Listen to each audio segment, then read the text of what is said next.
60대 이후 치매를 부르는 생활 습관 6가지. 지금 이 순간에도 우리 뇌에서는 무서운 일이 벌어지고 있을지도 모릅니다. 매일 반복하는 그 평범한 습관들이 사실은 치매라는 시한폭탄의 도화선이 될 수 있다는 걸 말이죠. 오늘 제가 말씀드릴 6가지 습관 중 하나라도 여러분께 해당된다면 지금 당장 멈춰 서서 들어보세요.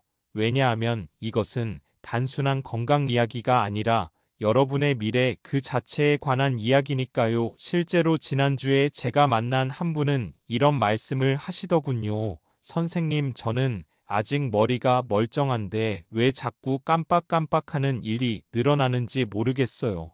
혹시 치매 전조 증상은 아닐까요? 그분의 얼굴에서 읽힌 불안감과 두려움, 그것이 바로 오늘 이 영상을 만든 이유입니다. 1. 운동 부족, 뇌를 굶주리게 하는 무서운 습관. 첫 번째로 말씀드릴 것은 운동 부족입니다. 많은 분들이 나이가 들면서 이렇게 말하죠. 이제 몸도 아프고 귀찮으니까 집에서 쉬는 게 최고야. 하지만 이런 생각이야말로 치매로 가는 지름길입니다. 실제로 서울 강남구에 사시는 김미경 할머니 이야기를 들어보세요.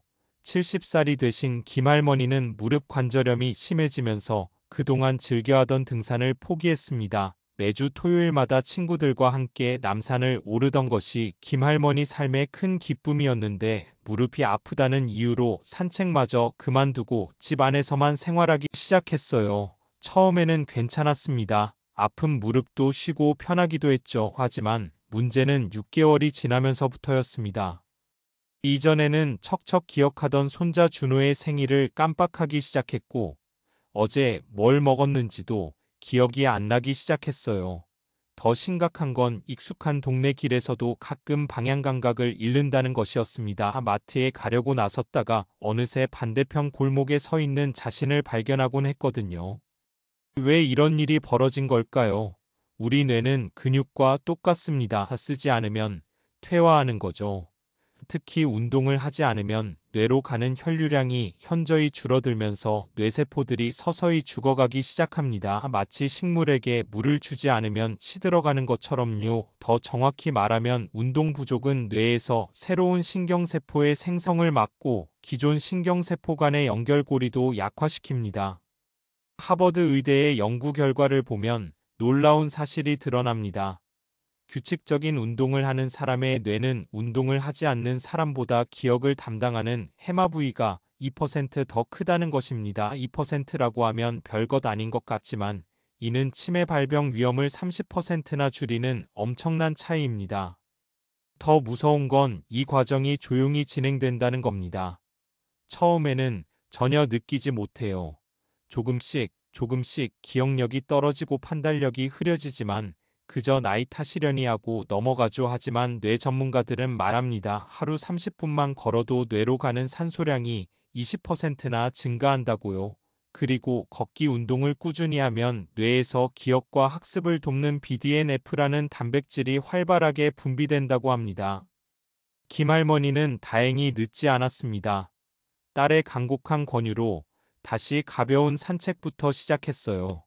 처음에는 집 앞 공원을 10분 정도 걷는 것부터 시작했습니다. 무릎이 아파서 중간에 쉬기도 하고 때로는 며칠씩 쉬기도 했죠. 하지만 포기하지 않고 꾸준히 계속했더니 놀라운 변화가 일어났습니다. 3개월이 지나자 기억력이 눈에 띄게 개선되기 시작했어요. 손자 이름도 다시 또렷하게 기억하고 어제 뭘 했는지도 생생하게 떠올리게 됐습니다. 6개월 후에는 아예 경보보행이라는 새로운 운동을 시작할 정도로 컨디션이 좋아졌어요. 운동이 뇌에 미치는 영향이 이렇게 직접적이고 즉각적이라는 걸 보여주는 생생한 사례입니다. 여러분도 생각해 보세요. 엘리베이터 대신 계단 이용하기 하루에 한 번이라도 해보셨나요? 아니면 집 근처를 10분이라도 걸어보셨나요? TV 보는 시간에 제자리 걸음이라도 해보셨나요? 이런 작은 변화가 여러분의 뇌를 살릴 수 있습니다. 기억하세요. 움직이지 않는 뇌는 녹슬어가는 기계와 같습니다. 2. 수면 부족 혹은 수면 무시, 뇌 청소 시간을 빼앗는 위험한 선택. 두 번째는 수면 부족입니다. 많은 분들이 나이가 들면 잠이 줄어든다고 당연하게 받아들이시는데 이건 정말 위험한 생각입니다. 부산 해운대구에 사시는 박정수 할아버지 사례를 말씀드릴게요. 65살인 박 할아버지는 퇴직 후 갑자기 시간이 많아지자 새벽 드라마를 보는 재미에 빠져버렸습니다. 젊은 시절 야근에 치여 못 본 드라마들을 몰아서 보는 게 너무 재미있었거든요. 그래서 매일 새벽 2시까지 드라마를 보고 오전 5시에 일어나서 운동을 나가셨어요. 겉으로 보기엔 부지런하고 활동적인 노인의 모습이었습니다. 하지만 문제는 수면 시간이었어요. 하루 3시간 정도만 주무셨거든요. 처음에는 괜찮다고 하셨어요. 나이 들면 원래 잠이 줄어드는 거라고 말씀하시면서요. 실제로 주변 어르신들도 다 그런다며 별일 아니라고 생각하셨습니다. 하지만 1년이 지나자 심각한 문제들이 나타나기 시작했습니다. 가장 먼저 나타난 증상은 길을 잃고 헤매는 일이었어요. 40년 넘게 살던 동네 길인데도 가끔 어디로 가야 할지 모르겠다는 겁니다. 그리고 간단한 덧셈 뺄셈도 틀리기 시작했어요. 마트에서 물건값을 계산할 때 계산기를 꺼내도 자꾸 실수를 하는 거예요. 왜 이런 일이 생긴 걸까요? 잠을 자는 동안 우리 뇌에서는 정말 중요한 일이 벌어집니다. 바로 뇌 청소 작업이에요. 깨어있는 동안 쌓인 독소들을 씻어내고 기억을 정리하는 시간이거든요. 특히 알츠하이머의 원인으로 지목되는 아밀로이드 플라크라는 독성 단백질이 바로 이 수면 시간에 제거됩니다. 잠이 부족하면 이런 청소 작업이 제대로 이루어지지 않아요. 마치 쓰레기통을 비우지 않고 계속 쓰레기를 버리는 것과 같습니다. 결국 뇌가 독소로 가득 차게 되고 이것이 치매로 이어지는 거죠. 실제로 스탠포드 대학의 연구 결과를 보면 하루 5시간 미만으로 자는 사람은 7시간 이상 자는 사람보다 치매 발병률이 70%나 높다고 나와 있습니다. 70%라는 수치 정말 무서운 숫자 아닌가요? 더 심각한 건 수면 부족이 연쇄 반응을 일으킨다는 겁니다. 잠이 부족하면 스트레스 호르몬인 코르티솔이 과도하게 분비되고 이 호르몬이 뇌의 기억 중추인 해마를 손상시킵니다. 또한 잠이 부족하면 집중력과 판단력도 떨어져서 일상생활에서 실수가 늘어나게 되죠. 박 할아버지의 경우가 바로 그랬습니다. 수면 부족으로 인한 집중력 저하로 요리를 하다가 가스레인지를 끄는 걸 깜빡하는 일이 잦아졌어요. 그리고 약 먹는 시간도 자주 놓치게 됐습니다. 이런 일들이 반복되면서 가족들의 걱정이 커졌고 결국 병원에 가게 됐는데 초기 치매 진단을 받게 됐어요. 다행히 박 할아버지는 의사의 강력한 권고에 따라 생활 패턴을 완전히 바꿨습니다. 새벽 드라마 시청을 그만두고 밤 10시에는 잠자리에 들어서 아침 6시에 일어나는 규칙적인 생활을 시작했어요. 처음 한 달은 정말 힘들었다고 하세요. 몸이 적응하지 못해서 밤에 계속 뒤척이고 낮에는 졸음이 쏟아졌거든요. 하지만 2달이 지나자 놀라운 변화가 일어났습니다. 기억력이 서서히 돌아오기 시작했고 집중력도 이전보다 훨씬 좋아졌어요. 6개월 후 재검사에서는 인지능력 점수가 정상 범위로 회복됐다는 결과가 나왔습니다. 여러분은 어떠신가요? 밤늦게 스마트폰을 보거나 TV를 시청하고 계시지는 않나요? 하루 6시간 미만으로 주무시지는 않나요? 그렇다면 지금 당장 수면 습관을 바꾸셔야 합니다. 좋은 잠이야말로 뇌 건강의 기본입니다. 3. 사회적 고립, 뇌의 연결고리를 끊는 치명적 실수.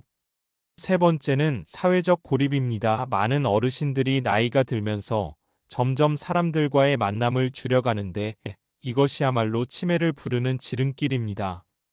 대구에 사시는 이순자 할머니 이야기를 들어보세요. 72살인 이 할머니는 남편을 먼저 떠나보내고 혼자 사시게 됐어요. 처음에는 교회나 경로당에 나가서 사람들과 어울리려고 노력했지만 시간이 지날수록 귀찮아지기 시작했습니다. 남편이 없으니 혼자 나가는 게 어색하기도 하고 사람들과 대화를 나누는 것도 점점 부담스러워졌거든요. 그래서 점점 집에만 있게 됐어요.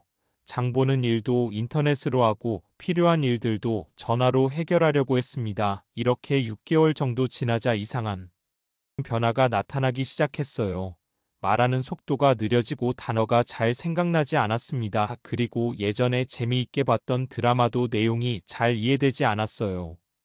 처음에는 단순히 나이 탓이라고 생각했습니다. 하지만 1년이 지나자 더 심각한 문제들이 나타났어요.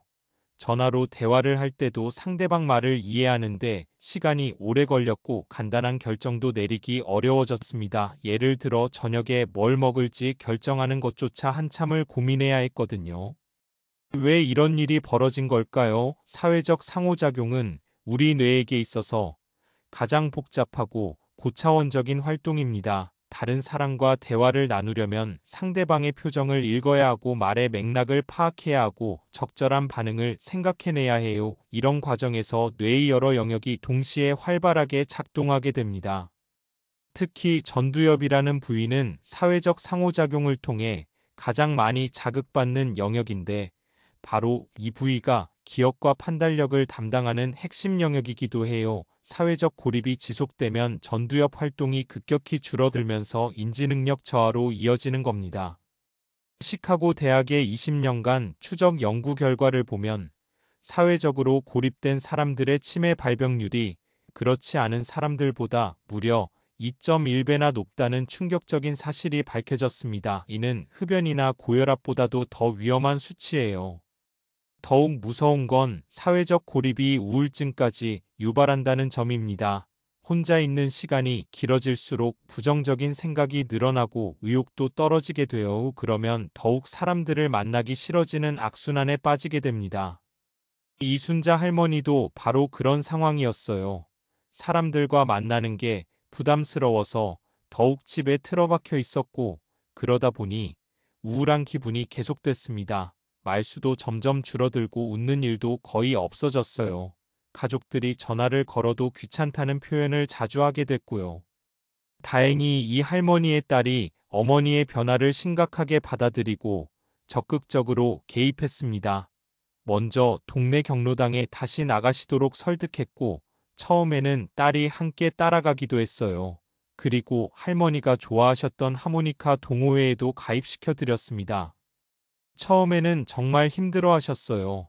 사람들과 대화하는 게 어색하고 피곤하다고 하시면서 며칠 만에 그만두겠다고 하셨거든요. 하지만 딸의 끈질긴 설득과 격려로 3개월 정도 꾸준히 나가셨더니 놀라운 변화가 일어났습니다. 말하는 속도도 빨라지고 표정도 밝아졌어요. 그리고 무엇보다 기억력이 눈에 띄게 좋아졌습니다. 경로당에서 새로 사귄 친구들과 함께 여행 계획도 세우고 요리 모임에도 참여하게 됐어요. 6개월 후에는 완전히 다른 사람이 된 것처럼 활기차고 건강해 보이셨습니다.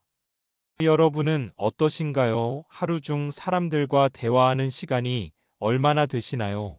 가족 외에 만나는 사람이 있으신가요?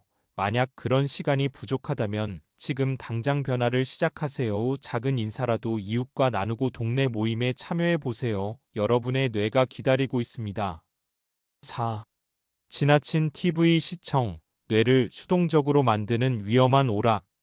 네 번째는 지나친 TV 시청입니다. 많은 분들이 TV 보는 걸 단순한 오락으로 생각하시는데 하루 종일 TV만 보는 습관은 뇌를 완전히 수동적으로 만들어버립니다.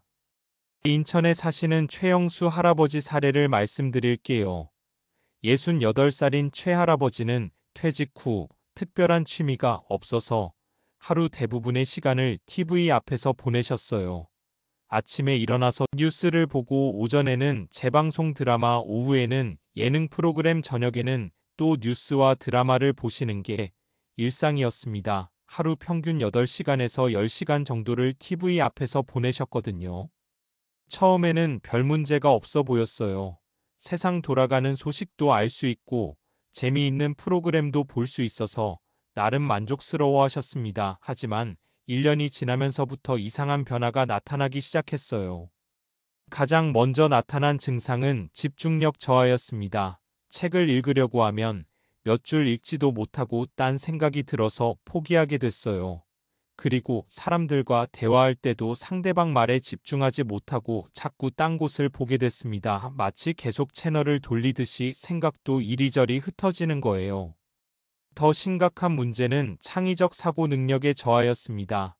예전에는 손자 생일 선물로 뭘 사줄지 이것저것 고민하고 아이디어를 내는 게 재미있었는데 이제는 그런 생각 자체가 귀찮아졌어요. 그냥 돈을 주는 게 편하다고 하시면서 모든 일을 단순하게 처리하려고 하셨습니다. 왜 이런 일이 생긴 걸까요? TV를 볼 때 우리 뇌는 완전히 수동적인 상태가 됩니다. 화면에서 나오는 정보를 그대로 받아들이기만 하면 되거든요. 생각할 필요도 없고 판단할 필요도 없어요. 그냥 보기만 하면 되는 거죠. 하지만 이런 수동적인 상태가 지속되면 뇌의 여러 기능들이 퇴화하기 시작합니다. 특히 전두엽의 실행 기능이라고 하는 계획 세우기, 문제 해결하기, 창의적 사고하기 같은 능력들이 급격히 떨어져요. UCLA의 연구진이 발표한 자료에 따르면 하루 3시간 이상 TV를 시청하는 사람들은 그렇지 않은 사람들보다 언어 기억 능력이 10%나 떨어진다고 나와 있습니다. 또한 오랜 시간 TV를 보는 습관은 뇌의 회백질 부피를 감소시킨다는 연구 결과도 있어요. 최영수 할아버지의 경우 더 심각한 문제가 생겼습니다. TV에만 의존하다 보니 현실과 드라마 속 상황을 구분하지 못하는 일이 생기기 시작했어요. 드라마에서 본 내용을 실제 뉴스로 착각하거나 예능 프로그램의 개그를 현실에서 일어난 일로 기억하는 거예요. 가족들이 이런 변화를 심각하게 받아들이고 할아버지를 설득해서 TV 시청 시간을 대폭 줄이기로 했습니다. 하루 2시간으로 제한하고 대신 다른 활동들을 찾기 시작했어요. 처음에는 무척 반발하셨어요. TV 보는 게 유일한 낙인데 그것마저 빼앗으면 뭘 하며 살겠냐고 하시면서요. 하지만 가족들이 대안을 제시했어요. 독서 모임에 참여하고 바둑도 배우고 일기 쓰기도 시작하게 했습니다. 처음에는 정말 힘들어 하셨어요. 몇십 년 동안 굳어진 습관을 바꾸는 게 쉽지 않았거든요. 그런데 3개월 정도 지나자 놀라운 변화가 일어났습니다. 독서를 통해 집중력이 다시 돌아오기 시작했고 바둑을 두면서 전략적 사고 능력도 향상됐어요. 그리고 일기를 쓰면서 자신의 생각을 정리하고 표현하는 능력도 크게 좋아졌습니다. 6개월 후 할아버지는 완전히 달라지셨어요. 예전보다 훨씬 활기차고 대화할 때도 논리적이고 재미있는 이야기를 많이 해주셨어요. 그리고 손자 생일 선물도 직접 고민해서 아주 특별한 선물을 준비하시더군요. 여러분은 어떠신가요? 하루에 TV를 몇 시간이나 보고 계신가요?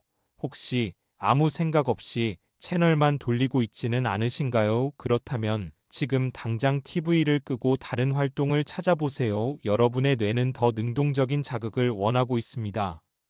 5. 스트레스 관리 부족, 뇌를 공격하는 보이지 않는 독. 5번째는 스트레스 관리 부족입니다. 많은 분들이 나이가 들면 스트레스가 줄어들 거라고 생각하시는데 실제로는 그렇지 않아요. 오히려 건강 걱정, 경제적 불안, 외로움 같은 새로운 스트레스들이 생겨나죠. 광주에 사시는 김철호 할아버지 이야기를 들어보세요. 70살이 된 김 할아버지는 퇴직 후 연금만으로는 생활이 빠듯해서 늘 경제적 걱정에 시달리셨어요. 거기에 고혈압과 당뇨병까지 생기면서 건강에 대한 불안도 커졌습니다. 매일 밤 잠자리에 들면 이런 생각들이 머릿속을 맴돌았어요. 병원비는 어떻게 마련하지? 혈압약 값도 만만치 않은데 앞으로 더 아프면 어쩌지? 이런 걱정이 계속되다 보니 밤에 잠도 제대로 못 주무시고 낮에도 늘 초조하고 불안한 상태가 지속됐습니다. 처음에는 단순히 나이 들면서 생기는 자연스러운 걱정이라고 생각했어요. 하지만 6개월이 지나자 심각한 문제들이 나타나기 시작했습니다. 기억력이 급격히 나빠지기 시작했어요. 어제 병원에서 들은 의사 말도 기억이 안 나고 며칠 전에 만난 사람 이름도 떠오르지 않았습니다. 그리고 간단한 일도 결정하기 어려워졌어요. 마트에서 어떤 우유를 살지 고민하다가 1시간을 서 있는 일도 있었거든요. 왜 이런 일이 벌어진 걸까요? 스트레스를 받으면 우리 몸에서는 코르티솔이라는 호르몬이 분비됩니다. 이 호르몬이 단기간에는 위험에 대처하는데 도움이 되지만 만성적으로 분비되면 뇌에 심각한 손상을 입혀요. 특히 기억을 담당하는 해마라는 부위를 직접 공격해서 뇌세포를 죽이거든요. 스탠포드 대학의 연구에 따르면 만성 스트레스에 시달리는 사람들의 해마 크기가 정상인보다 평균 15%나 작다고 나와 있습니다. 15%면 정말 큰 차이예요. 이는 치매 환자들에게서 나타나는 뇌 위축과 비슷한 수준이거든요. 더 무서운 건 스트레스가 연쇄 반응을 일으킨다는 점입니다. 스트레스 때문에 잠을 못 자게 되고 잠을 못 자면 또 스트레스가 쌓이는 악순환이 반복돼요. 그리고 스트레스 때문에 식욕도 떨어지고 사람들과 만나는 것도 피하게 되면서 전반적인 건강 상태가 나빠지게 됩니다. 김철호 할아버지의 경우가 바로 그랬어요. 스트레스 때문에 밤에 잠을 못 자고 낮에는 피곤해서 아무것도 하기 싫어하셨거든요. 그러다 보니 운동도 그만두고 사람들과 만나는 일도 줄어들었어요. 이런 상태가 지속되면서 우울증까지 생겼습니다. 다행히 할아버지의 아들이 아버지의 변화를 심각하게 받아들이고 전문가의 도움을 받기로 했어요. 정신건강의학과를 방문해서 상담을 받고 스트레스 관리법을 배우기 시작했습니다. 처음에는 상담받는 것 자체를 부끄러워하셨어요. 정신과에 가는 건 미친 사람이나 하는 일이라고 생각하셨거든요. 하지만 의사 선생님이 친절하게 설명해 주시면서 스트레스가 뇌 건강에 미치는 영향과 관리법에 대해 알려주셨어요. 그리고 간단한 명상법과 호흡법도 가르쳐 주셨습니다. 처음에는 이런 게 무슨 도움이 될까 싶으셨지만 꾸준히 따라해 보기로 하셨어요. 매일 아침 10분씩 명상을 하고 걱정이 들 때마다 깊게 숨을 쉬는 연습을 하셨습니다. 그리고 스트레스의 원인이 되는 문제들을 하나씩 해결해 나가기 시작했어요. 경제적 걱정은 사회복지사와 상담을 통해 받을 수 있는 혜택들을 알아보고 건강관리는 보건소의 만성질환 관리 프로그램에 참여하게 됐습니다. 3개월이 지나자 놀라운 변화가 일어났어요. 밤에 잠도 잘 자게 되고 낮에도 마음이 훨씬 편안해졌습니다. 그러자 기억력도 서서히 돌아오기 시작했어요. 6개월 후에는 예전처럼 활기찬 모습을 되찾으셨고 새로운 취미 활동까지 시작하게 됐습니다. 여러분은 어떠신가요? 밤에 잠자리에 들면 걱정 때문에 뒤척이지는 않으세요? 하루 중 대부분을 불안하고 초조한 마음으로 보내지는 않으세요? 만약 그렇다면 지금 당장 스트레스 관리를 시작하세요. 명상이나 요가 같은 이완법을 배우고 필요하면 전문가의 도움도 받으세요. 스트레스는 뇌 건강에 가장 큰 적입니다. 6. 하루 종일 같은 루틴 마이너스 뇌의 가소성을 잃게 만드는 단조로운 반복. 마지막 6번째는 하루 종일 같은 루틴을 반복하는 것입니다. 많은 분들이 나이가 들면서 변화를 싫어하고 익숙한 것만 찾게 되는데 이런 습관이 뇌를 굳어지게 만들어요. 전주에 사시는 정미자 할머니 이야기를 말씀드릴게요. 69살인 정할머니는 정말 규칙적인 생활을 하시는 분이었어요. 매일 아침 6시에 일어나서 똑같은 아침 운동을 하고 똑같은 아침 식사를 드시고 똑같은 시간에 시장을 보러 나가셨어요. 오후에는 항상 같은 TV 프로그램을 보고 저녁에는 같은 시간에 잠자리에 드셨죠. 처음에는 이런 규칙적인 생활이 건강에 좋은 줄 알았어요. 실제로 몸은 건강하셨거든요. 혈압도 정상이고 당뇨도 없으셨어요. 하지만 2년 정도 지나자 이상한 변화가 나타나기 시작했습니다. 새로운 것을 배우거나 익히는 게 무척 어려워지기 시작했어요. 스마트폰 사용법을 배우려고 했는데 몇 번 가르쳐줘도 계속 잊어버리시는 거예요. 그리고 평소와 조금만 다른 일이 생겨도 당황하고 어떻게 대처해야 할지 몰라 하셨습니다. 예를 들어 평소에 가던 마트가 리모델링으로 문을 닫았을 때 다른 마트를 찾아가는 것조차 큰 스트레스로 느끼셨어요. 길을 찾는 것도 어려워하시고 새로운 환경에 적응하는 데도 시간이 오래 걸렸습니다. 왜 이런 일이 생긴 걸까요? 우리 뇌는 계속해서 새로운 자극과 도전을 받아야 건강하게 유지됩니다. 이를 뇌가소성이라고 하는데 새로운 경험을 통해 뇌세포들 사이의 연결이 강화되고 새로운 연결고리도 만들어져요. 하지만 매일 같은 일만 반복하면 이런 가소성이 떨어지게 됩니다. 하버드 의대의 연구 결과를 보면 새로운 활동을 지속적으로 하는 사람들의 뇌는 그렇지 않은 사람들보다 훨씬 활발한 신경활동을 보인다고 나와 있어요. 특히 학습과 기억을 담당하는 부위들이 더 활성화된다고 합니다. 반대로 같은 루틴만 반복하는 사람들의 뇌에서는 사용하지 않는 신경 경로들이 점점 약화되고 결국에는 사라지게 돼요. 마치 사용하지 않는 길이 풀로 덮이듯이 말이죠. 그래서 나중에 새로운 상황에 직면했을 때 적응하기 어려워지는 겁니다. 정미자 할머니의 경우 이런 문제가 점점 심해져서 일상생활에도 지장을 주기 시작했어요. 평소와 다른 음식을 해달라고 하면 당황해하시고 새로운 사람과 만나는 것도 피하려고 하셨거든요. 마치 뇌가 변화를 거부하는 것 같았어요. 다행히 할머니의 딸이 이런 문제를 인식하고 변화를 시도하기 시작했습니다. 먼저 할머니가 좋아할 만한 새로운 활동들을 찾아보기 시작했어요. 평생 관심이 있었지만 해보지 못했던 서예를 배우기 시작하고 새로운 요리법도 배우게 했습니다. 처음에는 정말 힘들어 하셨어요. 새로운 걸 배우는 게 이렇게 어려운 줄 몰랐다고 하시면서 포기하고 싶어 하셨거든요. 하지만 딸의 격려와 함께 조금씩 도전해 나가셨습니다. 서예를 배우면서는 새로운 글씨체를 익히려고 노력하고 요리를 할 때도 평소와 다른 재료나 조리법을 시도해 보셨어요. 그리고 산책 코스도 매번 다르게 바꿔서 새로운 길을 탐험해 보기도 했습니다. 3개월이 지나자 놀라운 변화가 일어났어요.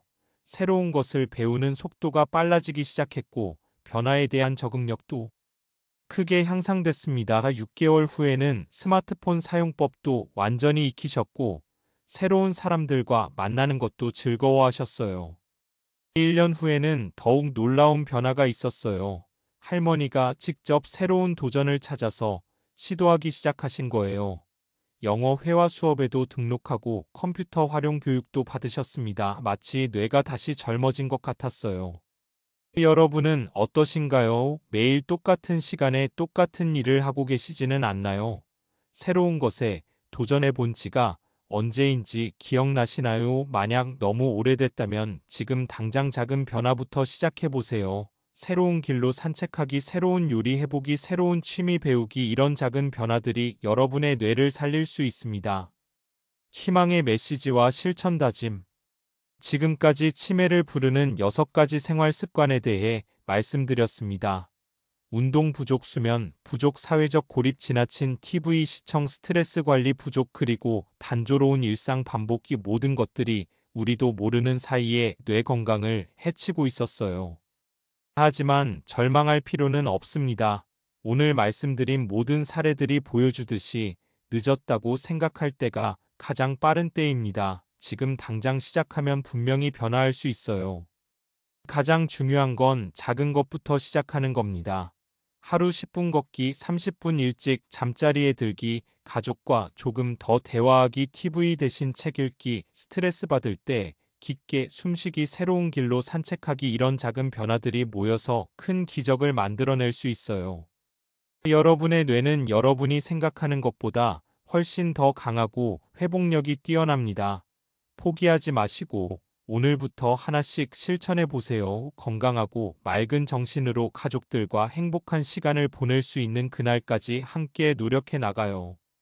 오늘 영상이 도움이 되셨다면 구독과 좋아요 부탁드리고 댓글로 여러분의 다짐도 들려주세요.